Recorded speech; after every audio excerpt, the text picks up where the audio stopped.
မိသားစုနဲ့ကွဲကွာသွားပြီးမြို့တွေကပွဲတော်တစ်ခုမှာအရာအလုံးကိုဖျက်ဆီးမိခဲ့တဲ့ဖာဒီနန်စုရဲ့နွားတိုးကြီးဟာသူ့ရဲ့မျိုးနွယ်တူတခြားနွားတိုးတွေနဲ့တိုက်ခတ်ရမှာဖြစ်တယ်လို့စပိန်နိုင်ငံရဲ့အတော်ဆုံးနွားရိုင်းသက်သမားနဲ့လည်းရင်ဆိုင်ရတော့မှာပါစပိန်ကျေးလက်ဒေသကကာဆာဒက်တိုရိုနွားတိုးကေဟာမှာတခြားနွားတွေနဲ့မတူဘဲထူးခြားရဲ့ဖာဒီနန်ဆိုတဲ့နွားပေါက်လေးရှိပါတယ်တခြားနွားတွေကခွန်အားပြိုင်ဆိုင်ပြီးတိုက်ခိုက်ဖို့ပဲစိတ်ဝင်စားကြပေမဲ့ဖာဒီနန်ကတော့အေးအေးချမ်းချမ်းပဲနေချင်ပြီးပန်းနဲ့လေးတွေရှူရတာနဲ့အပင်လေးတွေကိုစကားပြောရတာကိုပဲသဘောကျပါတယ်။ဒီနေ့မှာဖာဒီနန်ကကွင်းပြင်အလဲမှာပေါက်နေတဲ့ပန်းလေးတစ်ပွင့်ကိုရေလောင်းနေတော့အောင်နိုင်သူဒီဟူတင်ဆောင်တဲ့ကားတစ်စီးရောက်လာပါတယ်။တခြားနွားပေါက်လေးတွေကတော့ဒါဟာသူတို့အတွက်အောင်မြင်မှုစီသွားမဲ့ကားလို့ထင်ပြီးစိတ်လှုပ်ရှားနေကြပါတယ်။ Valiente ဆိုတဲ့နွားကဒါဟာအသက်မားဆုံးနွားကိုကျေပွင့်ဖြစ်အောင်ခေါ်သွားမဲ့ကားလို့ရှင်းပြပါတယ်။နွားတွေဟာဘသူကချန်ပီယံဖြစ်မလဲဆိုတာအငင်းပွားရင် Valiente က Bones ကိုတွန်းချလိုက်ရာကဖာဒီနန်ရဲ့ပန်းလေးကိုနင်းမီလူနီးပါဖြစ်သွားပါတယ်။ဖာဒီနန်ကပန်းလေးကိုကာကွယ်နေတာကိုမြင်တော့ Valiente ကအနိုင်ကျင့်ဖို့ကြိုးစားပေမဲ့ဖာဒီနန်ကတော့ပြန်မတိုက်ဖေးပန်းလေးကိုပဲသူ့ကိုယ်နဲ့အကာအကွယ်ပေးခဲ့ပါတယ်။အဲ့ဒီအချိန်မှာပဲနွားရိုက်သက်သမားရောက်လာပြီးကွင်းထဲမှာဖာဒီနန်ရဲ့အဖေနဲ့ Valiente ရဲ့အဖေတို့အပြိုင်ဆိုင်ဖြစ်ကြပါတယ်။နောက်ဆုံးမှာတော့နွားရိုက်သက်သမားကဖာဒီနန်ရဲ့အဖေကိုရွေးချယ်သွားပါတယ်။ဖာဒီနန်ကသူ့အဖေကိုသူတိုက်ခိုက်ရတာဝါသနာမပါတဲ့အကြောင်းမေးတဲ့အခါအဖေဖြစ်သူကသူကြီးလာရင်ကွင်းထဲမှာအကြီးချေဆုံးနွားတိုးကြီးဖြစ်လာလိမ့်မယ်လို့ပဲနှစ်သိမ့်ခဲ့ပါတယ်။အဖေဖြစ်သူတောင်သူ့ကိုနားမလည်ဘူးဆိုတာသိလိုက်ရလို့ဖာဒီနန်တယောက်ဝမ်းနေပြီးခြံထဲအပြန်မှာ Valiente ကသူ့ရဲ့ပန်းလေးကိုနင်းချီထွားတာကိုမြင်လိုက်ရပါတယ်။ရက်အတော်ကြောင်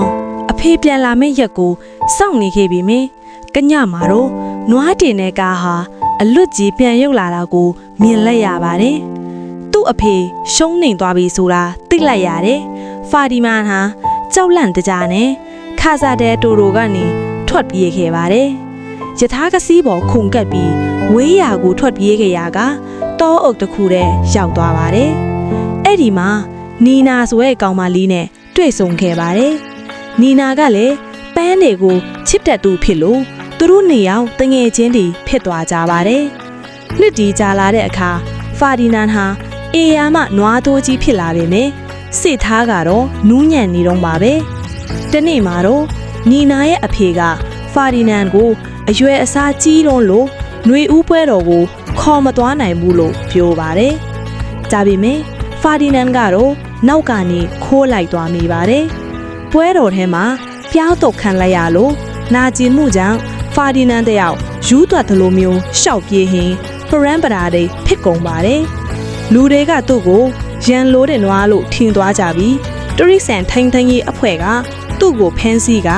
ခါဆာဒယ်တိုရိုကိုပြန်ပို့လိုက်ပါတယ်။အဲ့ဒီမှာဖာဒီနန်ဟာစကားအယမ်းများတဲ့စိတ်မာလေးလူပေနဲ့꿰ပါတယ်။ဖာဒီနန်ကအိမ်ပြန်ခြင်းပေမဲ့ခြံစည်းရိုးမှာလျှက်စစ်တပ်အားပေးထားတာကြောင့်ထွက်မပြေးနိုင်ပါဘူး။နောက်ပိုင်းမှာနွားရိုက်သက်သမားအယ်ပရီမီရိုကသူ့ရဲ့နောက်ဆုံးပွဲအတွက်အတန်မာဆုံးနွားကိုလာရွေးပါတယ်။ဖာဒီနန်ကမတိုက်ချင်ပေမဲ့ဘာလန်တီယေကသူ့ကိုကွင်းထက်ရောက်အောင်တွန်းပို့ပါတယ်။ညဘက်မှာဖာဒီနန်ကသူ့တငယ်ချင်း Bones ငိုနေတာကိုမြင်ပြီးနှစ်သိမ့်ပေးခဲ့ပါတယ်။နောက်ပိုင်းမှာဖာဒီနန်ဟာခြံထဲကအိမ်ထဲကိုခိုးဝင်မိတာကနေနေရန်ပေါ်မှာချိတ်ထားတဲ့နွားဥကြိုတွေကိုမြင်လိုက်ရပါတယ်။အဲ့ဒီအခါကျမှကွင်းထဲသွားရတဲ့နွားတွေအားလုံးဟာတက်ဖြတ်ခံရတာပဲဆိုတဲ့အမှန်တရားကိုသူသိသွားပါတယ်။ဖာဒီနန်ကသူ့တငယ်ချင်းတွေကိုဒါဟာတားသက်ယုံပဲလို့တတိပေးပေမဲ့ဘာလန်တီယေကမယုံပဲသူ့ကိုတိုက်ခိုက်ပါတယ်။အဲ့ဒီတိုက်ပွဲမှာဘာလန်တီယေရဲ့ဥကြိုတစ်ဖက်ကျိုးသွားပြီးအယ်ပရီမီရိုကတော့ဖာဒီနန်ကိုသူ့ရဲ့ပြိုင်ဘက်အထိရွေးချယ်လိုက်ပါတယ်။ဖာဒီနန်က Valiente အပါဝင်သူ့တငယ်ချင်းတွေအားလုံးကိုကဲထုတ်ဆုံးဖြတ်လိုက်ပါတယ်။သူတို့အားလုံးတားတက်ယုံကနေလွတ်အောင်ဖြင်းရင်မက်ဒရစ်မြို့ရဲမှာကားမောင်းပြေးတာတွေယထာဘူတာမှာလိုက်တန်းဖေးတန်းကစားတာတွေနဲ့ရင်ခုန်စရာတွေဖြစ်ခဲ့ပါတယ်။ဒါပေမဲ့နောက်ဆုံးမှာဖာဒီနန်တယောက်တည်းအဖမ်းခံလိုက်ရပြီးမက်ဒရစ်ကနွားရိုင်းတက်ကွင်းကြီးထဲကိုပို့ဆောင်ခံရပါတယ်။ကွင်းထဲမှာအယ်ပရီမီရိုကဖာဒီနန်ကိုတိုက်ခိုက်ဖို့ကြိုးစားပေမဲ့ဖာဒီနန်ကတော့ငြင်းချမ်းစွာပဲထိုင်နေခဲ့ပါတယ်။ ပရိသတ်တွေက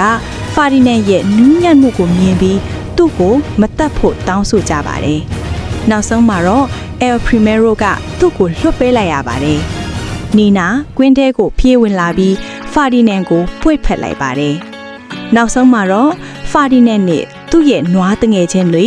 စိတ်မလေးလူပယ်တို့အားလုံးနီနာတို့ရဲ့ channel မှာလွတ်လပ်ပျော်ရွှင်စွာနဲ့နေထိုင်ခွင့်ရသွားကြပါတော့တယ်။ဒီဇလန်းလေးကတကယ်ကိုစိတ်လှုပ်ရှားဖို့ကောင်းတယ်လို့စိတ်မကောင်းစရာလည်းချရပါတယ်နော်။ ကြည့်ရှုသူကလေးငယ်တွေအတွက်တည်းမဟုတ်ပဲ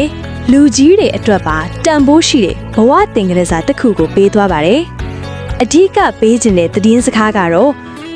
ကိုသစ္စာရှိဖို့နဲ့အကျမ်းဖတ်မှုထက်မေတ္တာတရားကပိုပြီးအစွမ်းထက်တယ်ဆိုတာပါပဲ။ဖာဒီနန်ဟာအေယာမှာတန်မာတဲ့နွားတိုးကြီးတစ်ကောင်ထစ်ပေမဲ့သူ့ရဲ့နူးညံ့တဲ့စိတ်ကိုဘယ်တော့မှအပြော့မခံခဲ့ပါဘူး။တခြားသူတွေကသူ့ကိုအတင်းအဓမ္မတိုက်ထိုက်ခိုင်းမိမယ်သူကတော့ပန်းလေးတွေကိုချစ်မြတ်နိုးတဲ့သူ့ရဲ့ပင်ကိုစရိုက်အတိုင်းပဲအဆုံးထိတတိရှိရှိရက်တည်သွားခဲ့ပါတယ်။ဒါကြောင့်ခလေးတို့ကြီးကိုတခြားသူတွေကဘလို့ပဲမြင်ပါစေကိုရဲ့ကောင်းမွန်တဲ့ပင်ကိုအရေးအချင်းကိုယုံကြည်မှုရှိရှိနဲ့စုပ်ကိုင်ထားဖို့လိုအပ်ပါတယ်။လူတစ်ယောက်ရဲ့တန်ဖိုးဆိုတာအပြင်ပန်းယူပိုင်းဆိုင်ရာတရားမှမရှိပဲစိတ်ရင်းစေတနာနဲ့ကိုချင်းတရားပေါ်မှာပဲမူတည်တယ်ဆိုတာကိုဒီဇလန်းနီးကအလှပဆုံးတင်ပေးသွားတာပဲဖြစ်ပါတယ်ခင်ဗျာ။